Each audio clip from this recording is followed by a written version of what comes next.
तुझ्या पूजन पवित्र चरणी या नारदाचा सादरणीयपणा हे देवा नारायणा स्वर्ग मध्य पाताळ तीन तलात्मक रमती आणि कशासाठी असेल तर सज्जनांचा उद्धार करावा त्याचा नाश करावा त्याला वाईट मार्गाने गेला तो त्याला चांगल्या मार्गावर पण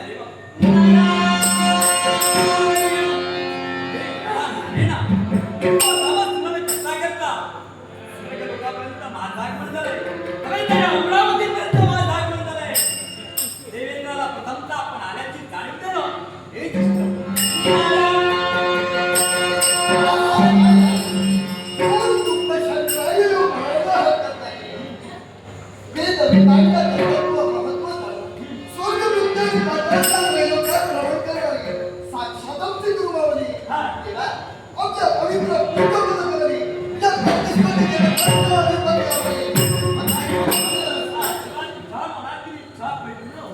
स्वागत